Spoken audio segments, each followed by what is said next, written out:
오늘의 주요 뉴스입니다. 코로나19에 따른 경제 충격으로 지난 1분기 우리나라 경제 성장률이 마이너스 1.4%를 기록했습니다. 글로벌 금융위기가 발생했던 2008년 4분기 이후 11년 3개월 만에 가장 낮은 수치입니다. 서울시가 코로나19 사태로 경제적 어려움에 부닥친 영세 자영업자와 소상공인에게 월 70만 원씩 2개월간 총 140만 원의 현금을 지원합니다. 지원 대상은 서울의 자영업자 소상공인 가운데 2019년 연매출액이 2억 원 미만인 곳입니다. 사회적 거리 두기 방역 지침이 기존보다 완화됨에 따라 종교계가 현장 활동을 재개했습니다. 조계사 등 전국의 사찰은 음력 초하루를 맞아 2달 만에 법회를 열었고 천주교 서울대교구 등도 신자들과 함께 미사를 재개했습니다.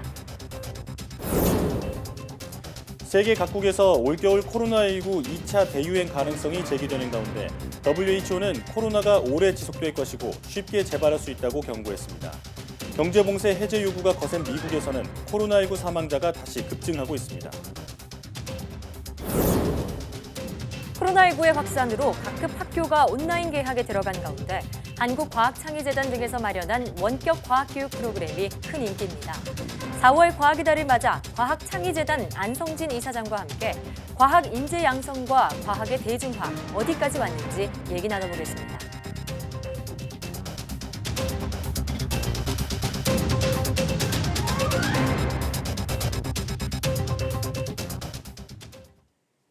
여러분 안녕하십니까? 사이언스 투데이입니다. 코로나19 확산에 따른 경제 충격으로 1분기 우리나라 경제가 마이너스 1.4%의 성장률을 기록했습니다. 글로벌 금융위기가 발생했던 2008년 4분기 이후 11년 3개월 만에 가장 낮은 성장률입니다. 보도에 이종수 기자입니다. 한국은행은 올해 1분기 성장률이 지난해 4분기보다 1.4% 감소했다고 밝혔습니다. 올해 1분기 우리나라 경제가 글로벌 금융위기가 발생했던 2008년 4분기 마이너스 3.3% 이후 11년 3개월 만에 가장 낮은 성장률을 기록한 것입니다. 우리가 2월 중순 이후 그렇게 영향을 받았습니다. 이렇게 받아서 그것들이 서비스업을 중심으로 해서 또 민간 소비를 중심으로 해서 경제활동을 크게 위축시키면서 1분기 민간 소비는 지난해 4분기에 비해 6.4% 감소해 감소폭이 외환위기 때인 1998년 1분기 마이너스 13.8% 이후 가장 컸습니다. 서비스업도 전분기에 비해 2% 감소해 충격이 컸는데 특히 운수업이 마이너스 12.6%로 감소폭이 가장 컸고 도소매와 숙박음식업 마이너스 6.5%, 문화와 기타 서비스업은 마이너스 6.2%를 기록했습니다. 이러한 민간 소비와 서비스를 제외한 운송장비, 건설투자, 정부 소비 등 나머지 분야는 코로나19 사태에서 비교적 선방했습니다. 수출은 2% 줄어 민간 소비 분야에 비해 코로나19발 충격이 상대적으로 덜했습니다. 코로나19 발원지 중국의 경우 1분기 성장률은 1년 전과 비교해 마이너스 6.8%, 전분기에 비해선 마이너스 9.8%를 기록해 우리나라 1분기 경제 충격이 중국보다는 상대적으로 덜했다는 분석입니다. 1분기 실질 국내 총소득은 지난해 4분기에 비해 0.6% 감소했습니다. 경제 전문가들은 지난달 3월 이후 세계 각국으로 코로나19 확산이 본격화했기 때문에 1분기보다 2분기 성장률을 더 걱정해야 한다고 말하고 있습니다. 수출의 경우에는 2분기에 추가적인 감소의 가능성이 있다고 생각되고요. 따라서 소비 부분에 일부 개선이 있더라도 2분기 수출이 약화되면서 추가적인 경제 성장률 하락 위험성은 여전히 존재하는 상황입니다. 앞서 국제통화기금 IMF는 지난 14일 세계 경제가 1930년대 대공황 이후 최악의 침체를 맞았다며 올해 우리나라 경제 성장률을 마이너스 1.2%로 전망했습니다. YTN 이종수입니다. 홍남기 부총리 겸 기획재정부 장관이 글로벌 경기 침체가 본격화하는 2분기부터 실물 경제와 고용에 충격이 확대될 우려가 커지고 있다고 진단했습니다. 홍 부총리는 23일 정부 서울청사에서 코로나19 대응 위기관리 대책회의를 주재하며 지난해 말부터 잠시 이어졌던 투자 수출 회복세가 그나마 1분기 성장 둔화를 완충해준 측면이 있다면서 이같이 말했습니다. 그러면서 2분기에 성장과 고용에 가해질 하방 압력을 버텨내고 하반기에 내수와 수출의 회복세를 보일 수 있도록 총력을 기울이겠다고 강조했습니다. 이를 위해 위기관리 대책회의를 한시적으로 비상경제중앙대책본부로 확대 전환해 매주 목요일 회의를 열어 범정부 차원의 역량을 결집하겠다고 설명했습니다. 국제신용평가사 피치가 올해 세계 경제 성장률을 이달 초에 제시한 것보다 2배 가까이 낮춘 마이너스 3.9%로 전망했습니다. 피치는 이달 초 국내 총생산 기준 세계 경제 성장률을 마이너스 1.9%로 잡았습니다. 피치는 코로나19 여파에 따른 각국의 봉쇄 조치 연장과 신규 데이터를 반영했다며 성장률 하락에 따른 소득 감소분 은 2조 8천억 달러, 우리 돈 3,443조 원에 달한다고 설명했습니다. 나라와 지역별 성장 전망치를 보면 유로존이 마이너스 7%로 역성장폭이 큰 편이고 미국은 마이너스 5.6%, 영국은 마이너스 6.3% 등으로 예상됐습니다. 피치는 신흥시장 역시 1980년대 이후 처음으로 역성장할 것이라고 예상하면서 원자재 가격 하락과 제한적인 정책 유연성 등이 충격을 악화시킬 수 있다고 전했습니다. 코로나19로 세계 자동차 공장 10곳 가운데 7곳이 가동을 멈춘 것으로 나타났습니다. 한국자동차산업협회는 세계 14개국에 있는 주요 브랜드 13곳의 공장 가동 상황을 조사한 결과 71%인 213곳이 셧다운됐다고 밝혔습니다. 특히 미국 GM 공장의 89.5%, 독일 다임러 공장의 88.9%가 가동을 중단했고 피아트 크라이슬러와 르노, 포드, BMW의 가동 중단율도 80%를 기록했습니다.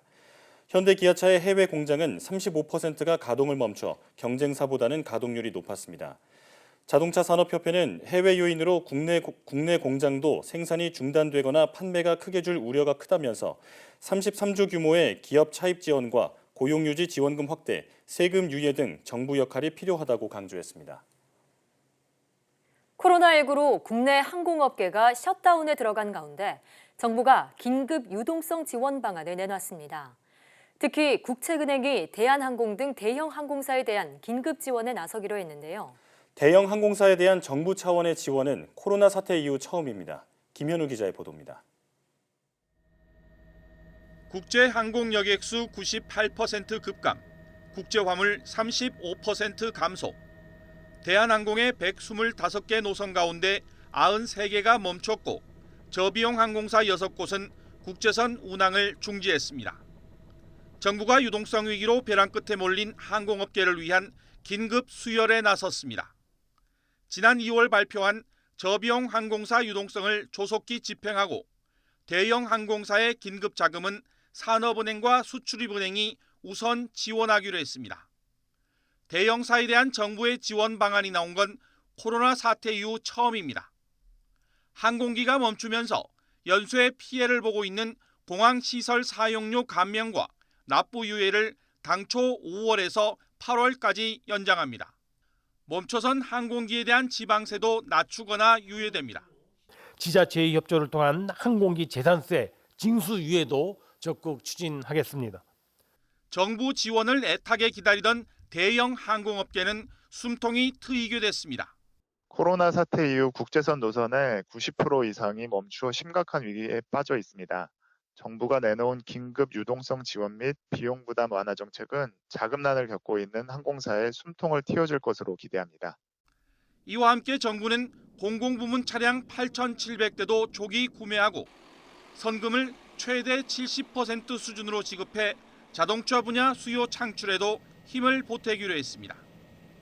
물동량이 줄어든 해운업에 대해서는 해양진흥공사가 370억 원을 출연하고 국제유가 폭락으로 어려움에 직면한 정유업 지원을 위해 유류세 납부 기한을 7월까지 연장해 주기로 했습니다. YTN 김현우입니다. 코로나19로 인한 경제 불황이 장기화하면서 항공업계에서 시작된 고용 위기가 제조업과 서비스업까지 전방위로 확산하고 있습니다. 비정규직과 특수고용직 등 취약계층부터 타격을 받고 있는데 일시적인 지원보단 해고 대란을 막을 대책이 시급하다는 목소리가 나옵니다. 나혜인 기자입니다. 초등학교 방과후 학교 강사인 김하은 씨는 벌써 석 달째 수입이 한 푼도 없습니다. 코로나19 사태로 수업 재개는 기약이 없는 데다 프리랜서나 다름없는 특수고용직이라 실업급여도 받을 수 없습니다. 계약서도 아직 못 쓴 학교들이 있어요. 전혀 수업과 관계없는 알바를 할 수밖에 없고 그러다 보니까 소득이 극심하게 줄었죠. 구조조정에 들어간 항공, 공항, 숙박업계는 일찌감치 비정규직을 시작으로 노골적인 권고사직 압박을 하고 있고 위기는 제조업계까지 번졌습니다. 자동차 업계도 수출 물량이 줄어들자 인력 조정을 시작했는데 가장 먼저 내몰린 건 하청업체 도급 근로자들입니다.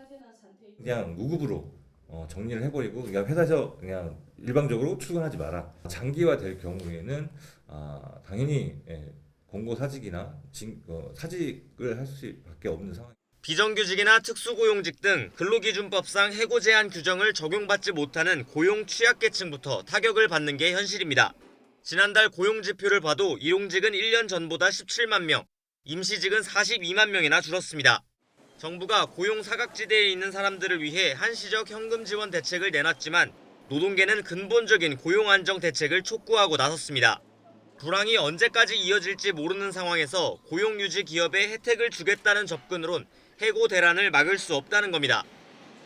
코로나19 피해 입은 기업이 정부 금융 지원을 받을 경우에는 비정규직 해고 금지를 의무화하고 사전에 고용유지 확약서를 제출하게 해야 할 것입니다. 일용직과 임시직을 포함해 고용 불안에 시달리는 간접 고용 노동자는 전국에 600만 명. 코로나19 사태 장기화에 따른 실업 대란의 우려와 불안이 점차 커지고 있습니다. YTN 나혜인입니다. 서울시가 코로나19 사태로 경제적 어려움에 부닥친 영세 자영업자와 소상공인에게 월 70만 원씩 2개월간 총 140만 원을 현금 지원합니다. 지원 대상은 서울의 자영업자와 소상공인 가운데 2019년 연 매출액이 2억 원 미만인 곳입니다. 다만 유흥업소와 도박, 향락, 투기 등 일부 업종은 제외하기로 해 서울 전체 소상공인의 72%인 약 41만 곳이 대상이 될 전망입니다. 지원을 받으려면 사업장 주소가 서울이어야 하고 지난 2월 29일을 기준으로 만 6개월 이상의 영업 이력이 있어야 하며 신청일 현재 영업 중이어야 합니다. 다음 달 중순 이후 온라인 접수를 시작하고 6월부터는 오프라인 접수를 진행합니다. 의정부 성모병원이 다음 주부터 외래 초진 환자 진료를 시작합니다. 병원 측에 따르면 현재 재진 환자 중심으로 진행 중인 대면 진료가 다음 주 월요일부터 초진 환자까지 대상이 확대돼 시행됩니다. 초진이나 재진 환자 모두 병원을 방문할 때는 PCR 검사 결과가 없어도 됩니다. 입원 조치도 제한적으로 재개되는데 입원이 필요하다고 의료진이 판단한 응급실 환자 중 PCR 검사에서 음성 판정을 받은 사람이 대상입니다. 호흡기 질환 환자도 진료가 가능하도록 했지만 진료 장소는 안심진료소로 제한을 뒀습니다. 의정부 성모병원은 외래 진료가 하루 최대 4,000명까지 달했지만 외래와 응급진료 중단으로 지역의료 공백이 생겼고 최근 초응급 환자와 재진 환자 중심으로 진료를 재개했지만 평소의 10분의 1에도 못 미치는 수준이었습니다. 병원 측은 다음 주부터 시작되는 확대 진료는 전면 재개원을 앞둔 마지막 조치라며 방역당국과 재개원 날짜를 계속 협의 중이라고 밝혔습니다. 사회적 거리 두기 방역 지침이 기존보다 완화됨에 따라 불교계가 2달 만에 종교 활동을 재개했습니다. 조계종 산하 전국 사찰에서는 음력 초하루를 맞아 법회가 재개됐습니다. 발열 증상 점검과 마스크 착용을 비롯해 야외에 자리를 마련하거나 1m 이상 간격을 유지하는 등 방역 지침을 지키려 노력하며 법회를 진행했습니다. 천주교에서도 지난 4일 제주교구, 지난 20일 원주교구에 이어 서울대교구와 대전교구 등이 신자들과 함께하는 미사를 재개했습니다. 서울대교구는 방역지침 준수와 아울러 미리 나눠준 바코드를 등록해 참석 신자 명단을 확보하는 비접촉 시스템을 보급하기도 했습니다. 이미 예배를 재개한 곳이 많은 개신교계도 오는 일요일 주일 예배를 대부분 재개할 것으로 보입니다.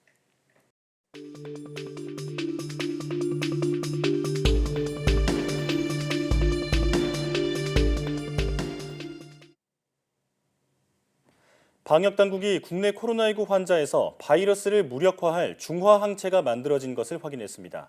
2차 대유행을 막을 방패가 되지 않을까 하는 기대감이 나오고 있는데요. 네, 자세한 내용 고려대학교 약학대학 김정기 교수와 함께 살펴보겠습니다. 전화로 연결되어 있습니다. 교수님 나와 계십니까? 네, 안녕하세요. 네, 자, 우선 생소한 용어부터 알아보겠습니다. 바이러스를 무력화하는 중화항체, 정확히 어떤 것을 말하는 건가요?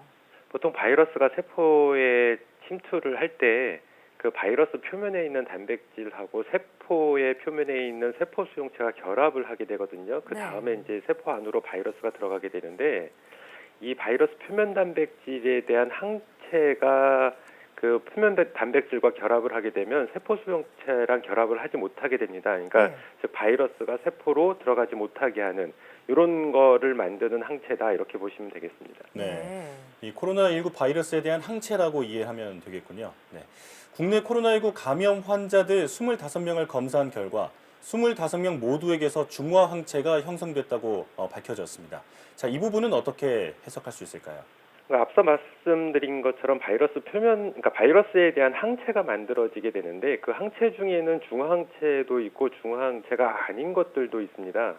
근데 우리 보건당국에서 지금 발표한 거에 따르면 이제 중화항체가 확인됐다 이렇게 얘기를 했는데 그래서 정확하게 어떤 검사법을 했는지 모르는데 이게 그냥 일반적인 항체가를 측정하는 측정법이 있고요. 중화항체가를 측정하는 측정법이 있는데 만약에 이제 보건당국이 밝힌 것처럼 측정한 게 중화항체가 맞다라고 그러면 이 중화항체가 형성됐다라는 거는 앞으로의 추가적인 감염을 억제할 수 있다 이렇게 평가하시면 될 것 같습니다. 예, 자 그러니까 중화항체는 바이러스가 다시 세포 안으로 들어오는 것을 막는 역할을 한다 말씀해 주셨는데 그럼 방금 말씀하신 것처럼 코로나19도 한 번 앓고 나면은 다시 코로나19에 걸릴 확률이 좀 없다 이렇게 볼 수 있는 건가요? 이게 감염에 의해서 형성된 면역력, 즉 그게 항체라고 볼 수 있는데요. 이게 평생 가는 경우도 있고, 뭐 단지 몇 개월만 가는 경우도 있고, 어떤 경우에는 몇 년 동안 지속되는 경우도 있습니다. 그래서 병원체마다 다르거든요. 그래서 지금 코로나19 같은 경우에 이 바이러스에 의해서 형성된 항체가 얼마나 지속될지는 추가적인 연구를 해봐야지만 알 수 있습니다. 자, 그렇다면 이 방어력이나 지속력이 확실하지 않다라는 말씀이시군요. 자, 코로나19에 걸렸다가 회복한 사람 가운데 재양성자가 계속 나오고 있습니다. 이건 어떤 이유에서 나오고 있다고 볼 수 있을까요? 글쎄요, 크게 세 가지로 볼 수 있는데 하나는 위음성일 가능성도 있습니다. 그러니까 실제로 바이러스가 있는데 우리 진단법이 채 걸러내지 못하고, 그러니까 실제로 바이러스 양성인데 음성으로 결과가 나오는 경우도 있고요. 근데 여러 가지 정황상 이 가능성은 좀 굉장히 낮아 보이고 그 다음이 잠복 감염인데 영어로 레이턴트 인펙션이라고 하거든요. 보통은 우리가 단순 포진이나 대상 포진과 같은 이런 허피스 바이러스에서 흔히 보이는 그런 메커니즘인데 이 잠복 감염은 우리 신체의 일부분에 바이러스가 숨어 있다가 면역력이 약해지면 다시 이제 증식을 시작하면서 재활성화되는 경우고요.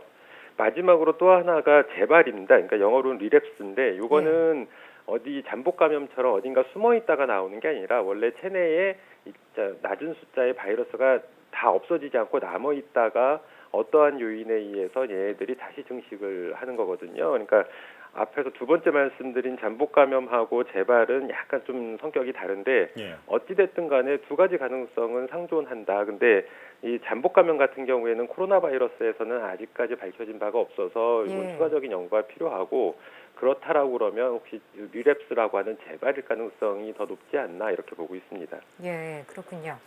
자, 미국이나 유럽 등에서는 확진자가 많이 발생했는데도 불구하고 항체 형성률이 낮은 수준이다 이런 보고가 나왔습니다. 그러니까 인구 대부분이 면역을 가지는 집단 면역 가능성은 거의 없다 이렇게 봐야 하는 건가요? 현재 공식적인 통계에 따르면 미국의 경우에는 전체 인구 대비 확진자가 0.2% 정도 수준이거든요. 그러니까 현재 한 80만 명 정도가 감염이 됐다 이렇게 알려져 있는데 우리가 체감을 하기에는 수치만 봐서는 굉장히 많은 것 같지만 미국의 인구가 3억 3천 명이 넘거든요. 그래서 환산을 해보면 한 0.2%밖에 안 됩니다. 감염자가 공식적으로. 근데 실제로는 공식적인 감염자 확진자 이외에도 뭐 무증상이나 아니면 경미한 증상을 보였던 감염자들, 채 밝혀지지 않은 경우까지 포함을 하게 되면 한 10배에서 15배 정도는 많을 거라고 보고는 있습니다만 그래봤자 한 전체 인구의 5% 안쪽밖에는 안 됩니다. 그래서 이렇게 그 집단 면역이 실현되려면 최소한 50%에서 70% 사이까지는 면역력이 형성이 돼야 되거든요. 그래서 이 현재까지의 수치로는 아직까지 집단 면역을 실현하기에는 턱없이 부족한 숫자가 아닌가 이렇게 생각을 하고 있습니다. 예. 자, 그런가 하면 올 겨울에 이 코로나19가 다시 유행할 수도 있다 이런 우려가 나오고 있습니다. 지난번 때 이 코로나19가 겨울철에 좀 더 바이러스가 활성화되는 경향이 보일 수도 있다 우려를 좀 표하신 바가 있는데 혹시 겨울철에 좀 더 위험한 상황이 올 수도 있는지 걱정됩니다. 어떻게 보시는지요? 물론 바이러스, 그러니까 비단 코로나 바이러스뿐만 아니라 일반적인 바이러스들이 겨울철처럼 낮은 온도의 활성을 보이는 것은 맞습니다. 근데 지금처럼 많은 사람들이 감염돼 있는 경우에는 계절의 요인의 변화에 영향을 좀 덜 받게 되고요. 그래서 이 계절적인 요인보다는 실제 현재는 백신이나 치료제가 없는 상황이기 때문에 어쩌면 방역에 의존하고 있는데 이게 방역을 계속 강력한 방역 정책을 펼 수만 없는 게 이제 경제 등 각 국가마다 우리나라 포함해서 경제 등의 이유로 방역 정책을 좀 느슨하게 하려고 하는 경향이 있거든요. 만약에 그렇게 된다라고 그러면 이 계절적인 요인보다는 이제 비단 겨울이 아니더라도 언제든지 2차 대유행은 올 가능성은 충분히 있다. 이렇게 생각을 하고 있고요. 다만 과거 스페인 독감처럼 어떤 변이에 의해서 병원성이 강해져서 발생하는 2차 대유행 가능성은 조금 우려보다는 낮지 않을까 이런 생각은 가지고 있습니다. 자, 앞으로도 빈틈없이 대응해야겠습니다. 최근 며칠째 추가 확진자가 10명 안팎으로 유지되면서 안정적으로 이제 관리가 되고 있는 것 같은데 황금 연휴를 앞두고 대규모 감염이 일어날까 우려가 나오고 있습니다. 교수님께서 이 주의할 점에 대해서 몇 가지 일러주시죠. 이게 실내는 더더욱 그렇고요. 뭐 실내든 실외든 사람이 다수 모이는 곳은 코로나19가 완전히 없어지지 않는 한 피해야 하고요. 그리고 기존의 고강도 사회적 거리두기까지는 아니어도 최소한 어떤 생활방역 정도의 어떤 감염병 예방 수칙 준수는 당분간은 필요하지 않을까. 그래서 꼭 마스크 착용하시고 뭐 손 잘 씻고 사람이 많은 곳을 피하고 하는 이러한 어떤 뭐 감염병 예방 수칙 준수가 필요하지 않을까 생각을 하고 있습니다. 네. 자, 이럴 때 방심하지 않고 좀 더 경계를 강화해야겠습니다. 지금까지 고려대학교 약학대학 김종기 교수와 함께했습니다. 교수님 오늘 말씀 고맙습니다. 감사합니다.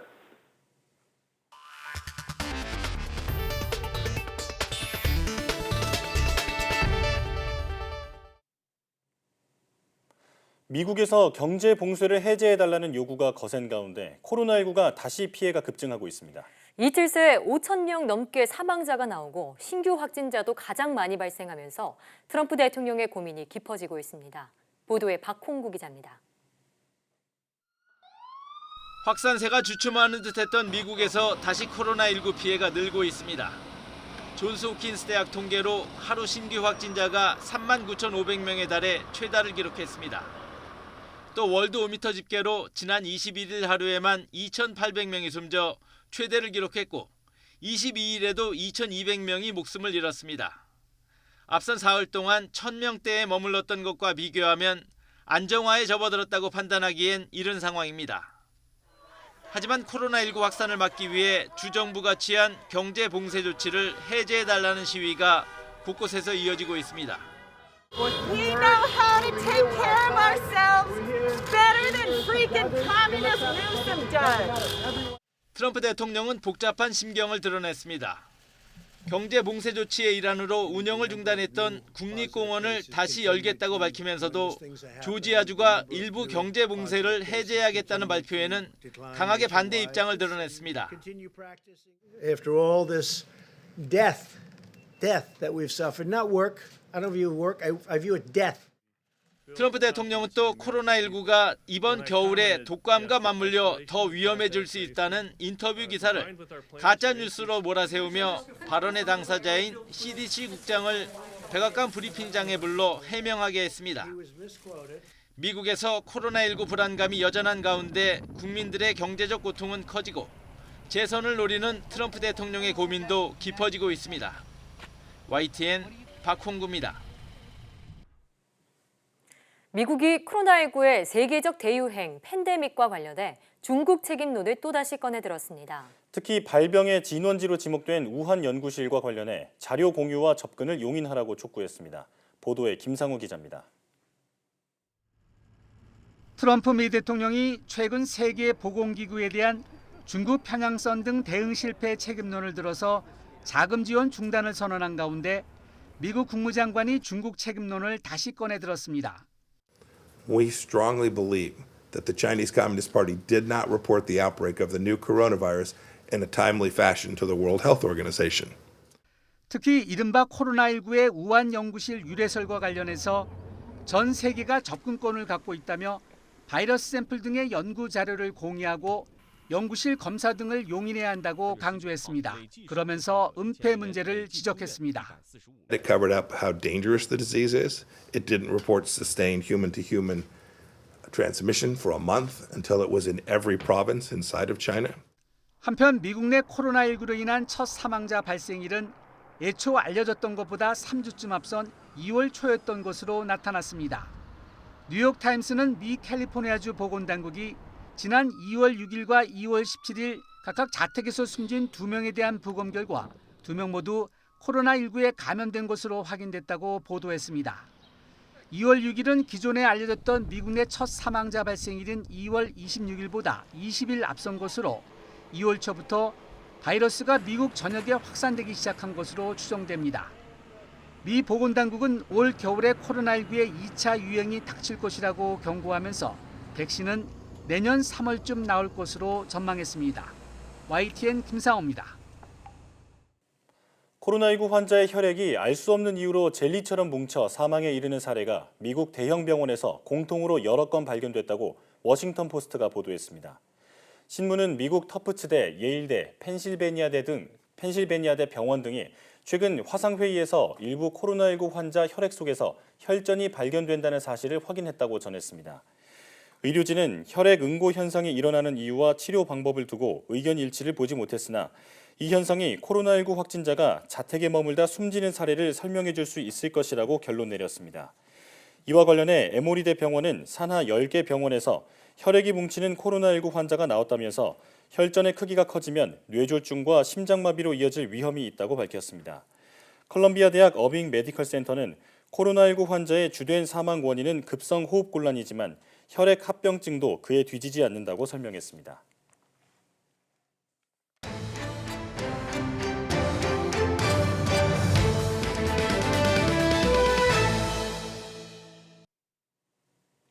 (4월) 과학의 달을 맞이해 사이언스 투데이가 한 달 동안 과학계 주요 인사들을 초청해 다양한 과학계 현안에 관해 이야기 나눠보는 시간을 마련했습니다. 오늘은 마지막 시간으로 과학인재 양성과 과학 대중화를 선두에서 이끌고 있는 한국과학창의재단 안성진 이사장과 함께합니다. 어서 오세요. 네, 안녕하세요. 네, 반갑습니다. 네. 최근 코로나19 때문에 학교 수업이 온라인으로 진행되고 있죠. 네. 한국과학창의재단도 4월 과학의 달을 맞아서 원격으로 과학 교육을 시행하고 있다고 들었는데요. 네. 어떤 콘텐츠인지 궁금합니다. 예, 사실 코로나19 때문에 네. 우리나라뿐만이 아니라 여러 나라들이 참 많은 일들을 겪고 있는 것 같습니다. 맞습니다. 예, 저희도 4월 과학의 달을 맞이해서 사실 작년같이 이렇게 옥외에서 도시명 축제를 하고 싶었는데 네. 예, 그렇게 못하게 돼서 상당히 안타깝게 생각을 하고 있습니다. 네. 근데 그거에 굴하지 않고 네. 온라인에서 과학 축제를 진행을 하고 있고요.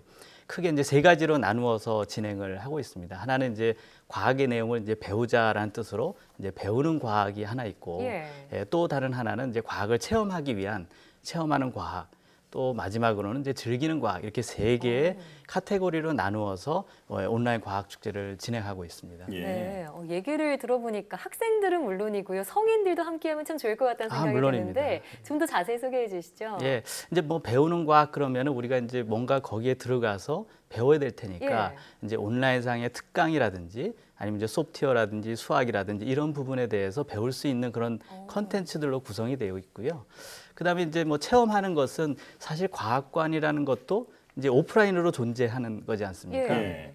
저희 이제 과학소통 전문가들이 이제 과학관을 찍어서 온라인상에서 과학관을 들여다볼 수 있는 그런 랜선 과학관 나들이라는 그런 컨텐츠도 제공을 하고 있고요. 네. 그다음 또 뭐 즐기는 과학으로는 이제 매스 댄스 챌린지라든지 아니면 퀴즈를 풀어본다든지 이런 다양한 프로그램으로 온라인 과학 축제를 현재 진행을 하고 있습니다. 네.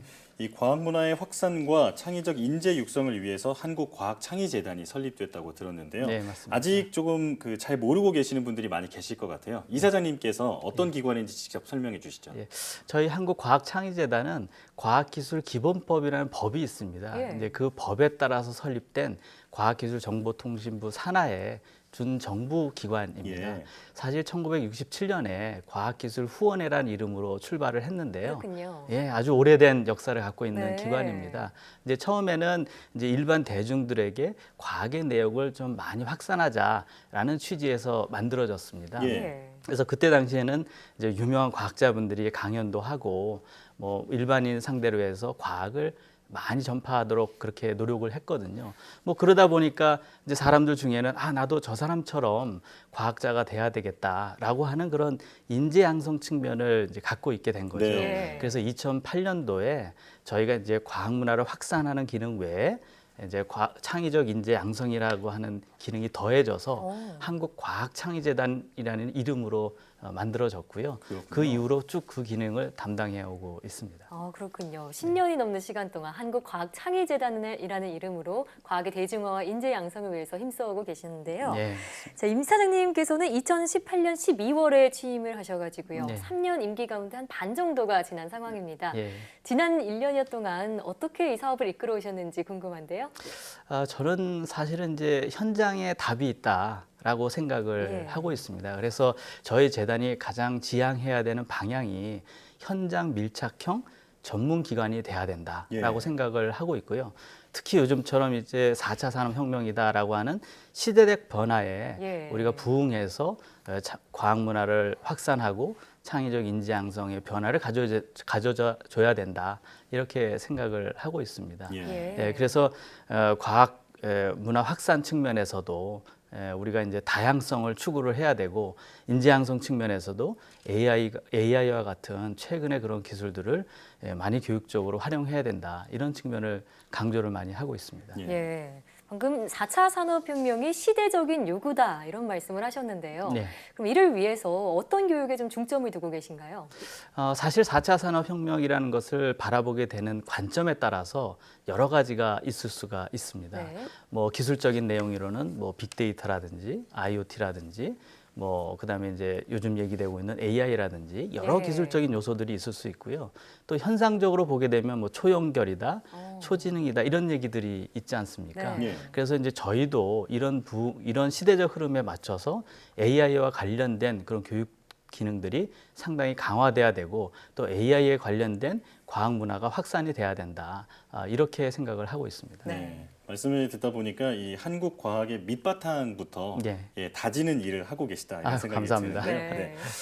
그런데 2008년 이후로 조사된 어떤 그 조사 결과에 보면 과학에 대한 국민의 관심도가 한 번도 50점을 넘지 못했다라고 하더라고요.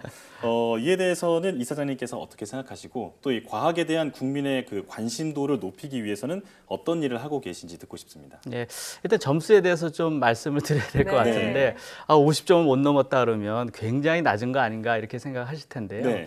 일반인들이 아마 경제에 대해서 관심이 굉장히 많으실 텐데 경제에 대한 관심도가 66점입니다. 그거밖에 안 돼요. 예, 그리고 교육에 대한 관심도 많잖아요. 근데 이게 47점이고요. 예. 예술이나 문화 쪽은 40점 정도밖에 안 됩니다. 나쁘지 않은 점수네요, 그러면. 그렇게 생각할 수도 있는데요.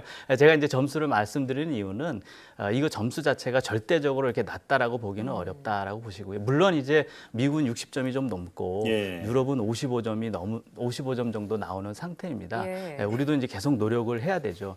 그래서 저희가 생각하는 것은 예전에는 이제 과학 문화를 확산하는 데 있어서 주로 강연 중심이었거든요. 근데 그걸 좀 다양화시켜야 된다. 예를 들면 만화라든지, 그다음에 공연이라든지, 그다음에 연극이라든지, 서적이라든지 이런 다양한 형태로 우리가 대중들에게 접근해서 그들의 눈높이로 과학을 확산할 수 있는 그런 계기를 만들어야 되겠다라는 것이 저희가 국민의 관심도를 높일 수 있는 여러 수단으로 생각을 하고 있습니다. 네, 국민을 위해서 이 다양한 소통 창구를 마련하고 계시는군요.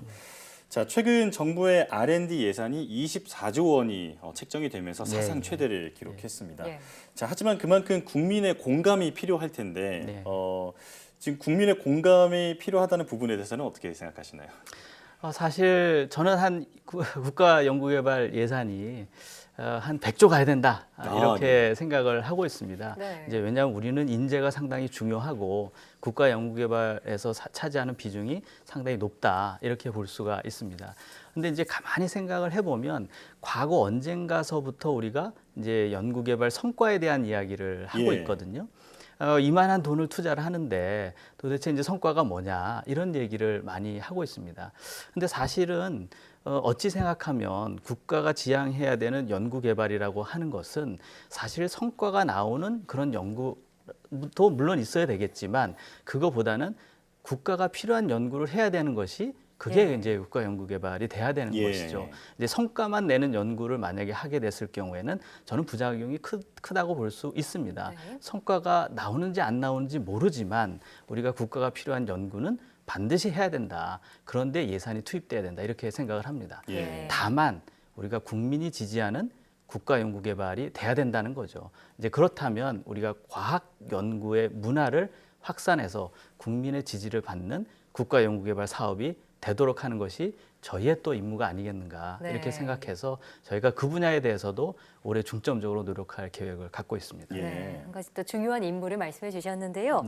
앞서 이사장님께서 이 다양한 과학 콘텐츠를 좀 강조하셨습니다. 자, 이를 위해서 노력하고 있는 분들이 제가 생각하기에는 과학 커뮤니케이터들, 그 유튜버들이 아닐까 싶습니다. 혹시 이들에 대한 지원이나 활용 계획 갖고 계신가요? 물론입니다. 저희가 이제 요즘에는 이제 온라인상도 굉장히 중요하기 때문에 온라인상에서 저희가 사이언스올이라는 사이트도 있고요. 또 이제 뉴미디어들 통합한 사이언스 프렌즈라고 하는 그런 소통 창구들이 있습니다. 이것들을 이용해서 과학 커뮤니케이터들이 활동할 수 있게도 해주고요. 저희가 또 지원 사업들이 있습니다. 이제 마중물 역할을 하는 그런 사업들인데요. 뭐 과학 연극을 해야 된다라고 하면 그런 사업을 지원해서 초기에 빨리 안착할 수 있도록 그런 커뮤니케이터들을 지원할 수 있는 다양한 사업들을 통해서 저희가 준비를 많이 하고 있습니다. 또 이제 정책 관련해서 질문을 드릴 텐데요. 지난 3월 제3차 과학기술문화 기본계획이 국가과학기술자문회의에서 의결됐다고 들었습니다. 어떤 내용인지 직접 소개해 주시죠. 사실은 큰 의미를 갖습니다. 제가 이제 작년 1년 동안 저희가 야심차게 준비를 해서 과연 앞으로 과학문화라는 것을 어떻게 펼쳐낼 것이냐라는 것을 이제 기본 계획에서 담고 있습니다. 가장 큰 변화 중에 하나는 우리가 이제 청소년 중심의 과학문화 확산을 전 국민 대상으로 이제 확대를 하겠다라는 취지가 담겨 있고요. 또 과학문화에 대한 전문 인력을 양성을 해서 좀 더 보편적인 우리가 과학문화를 확산시켜야 되겠다라는 점도 갖고 있고 또 요즘 뉴미디어 시대지 않습니까? 그래서 뉴미디어가 확산될 수 있는 그런 지원 체제도 만들어줘야 되겠다. 특히 또 저희가 관심을 갖고 있는 분야 중에 하나는 과학문화의 소외계층들이 있습니다. 이제 이분들을 지원할 수 있는 여러 지원책들도 마련을 해서 과학문화를 온 국민이 즐길 수 있는 그런 문화로 만들어내는 것이 저희 기본계획에 담겨져 있습니다. 자, 그런가 하면 재단에서는 과학 영재 교육도 중점적으로 추진하고 있다고 들었는데요. 자세히 소개해 주시죠. 사실 좀 자랑도 하고 싶은데요. 작년에 저희 이제 물리, 화학, 생물, 지구과학이라고 하는 과학 국제 올림피아드가 있습니다. 여기 학생들이 나가서 4종목에서 전 세계 1등을 했습니다. 4종목에서 1등이요? 저희 이제 영재를 지원하는 그런 프로그램 중에 하나로서 과학 올림피아드를 지원을 하고 있는데 여기서 1등을 해서 저희 그 한국의 위상을 상당히 높였다 이렇게 생각하고 저희 그 한국과학창의재단도 지금까지 역대 실적 중에 최고의 실적이 나와서 상당히 자랑스럽게 생각을 하고 있습니다. 근데 이제 영재가 과거에는 사실은 이렇게 선발 위주의 프로그램이었습니다. 근데 그것보다는 우리가 영재로 키워가는 교육을 통해서 키워서 영재로 성장할 수 있도록 해주는 그런 교육 시스템이 마련하는 것이 좋겠다라고 이런 패러다임을 전환하는 그런 와중에 있습니다. 자, 보통 과학 영재하면은 가장 관심 가지는 분들이 부모님일 텐데요. 이 과학 영재가 된다면은 어떤 식으로 또 발굴을 하는지도 궁금해요. 우선은 이제 학교 단위에서요. 영재 학급이 있습니다. 그래서 이제 그 학교나 아니면 주변 학교에 영재에 관심 있는 학생들을 모아서 하는 영재 학급이 있고요.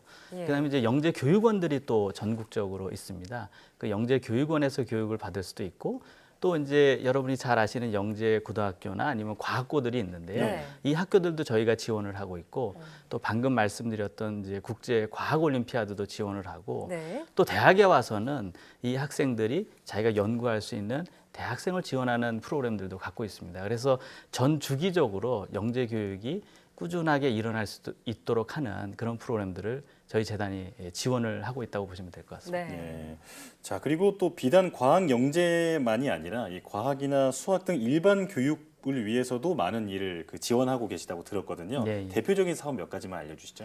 예, 저희는 사실은 이제 그 4차 산업혁명 시대의 중요한 교과라고 할 수 있는 과학, 수학, 정보 교과에 대해서 저희가 많은 사업들을 진행을 하고 있습니다. 네. 예, 과학이나 수학에 대해서는 저희가 교육과정 자체도 개발을 하고 이제 교과서 검인정하는 그런 시스템들도 갖고 있습니다. 네. 특히 저희가 이제 요즘 관심을 갖는 것 중에 하나는 AI라고 하는 것이 이제 많이 두각이 되다 보니까 학교 현장에서 AI와 융합된 과학 교육, AI와 융합된 수학 교육, 그리고 AI와 직접적으로 관련이 있는 정보 교육도 일어나도록 하는데 저희가 네. 사업을 진행을 하고 있다고 말씀드릴 수 있습니다. 예, 이 시대 흐름에 맞춰서 다양한 교육을 진행하고 계신데 예. 창의 융합 교육도 진행하고 계시다고 들었어요. 예. 조금 더 설명해 주시죠. 보통 이제 융합 그러면은 이것저것 이렇게 섞어서 하는 교육이 융합 교육이다 이렇게 생각을 할 수 있는데요. 네. 사실 융합 교육이라고 하는 것은 자기 주로 하는 연구 분야나 전공이 있는 거고요.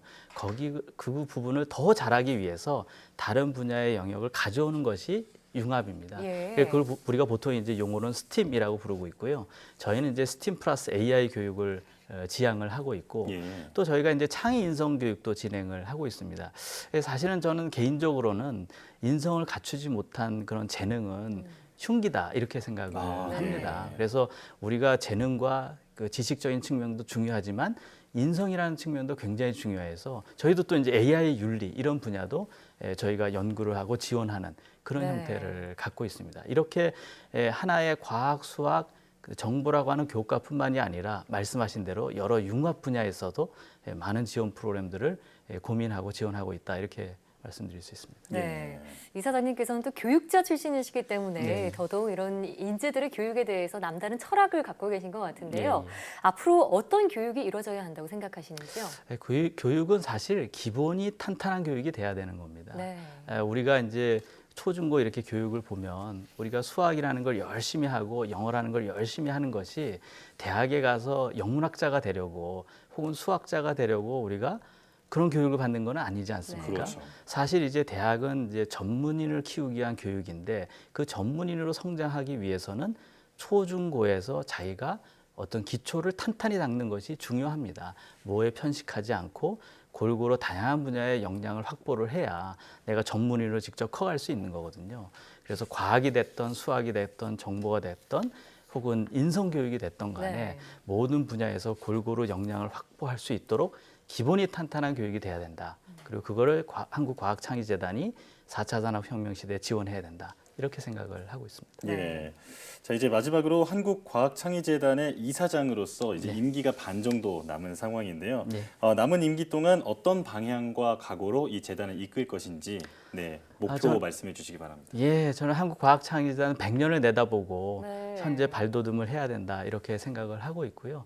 이제 과학문화에 대한 기본 계획에서 나와 있는 그런 내용들을 충실히 실행해서 저희 기본 계획에 따라서 한국과학창의재단의 과학문화 활동을 지향해야 된다 이렇게 보고 있고요. 또 국가적으로 4차 산업혁명 시대에 중요한 인재를 양성하기 위해서 AI 교육에 대한 기본 교육을 확실히 해서 AI 교육기관으로 확실하게 자리매김할 수 있는 그런 재단이 되도록 열심히 노력할 생각입니다. 네. 이 한국과학창의재단이 이끌어갈 한국교육의 과학교육의 또 100년, 앞으로의 100년 기대해 보도록 하겠습니다. 이사장님 오늘 말씀 고맙습니다. 네, 감사합니다.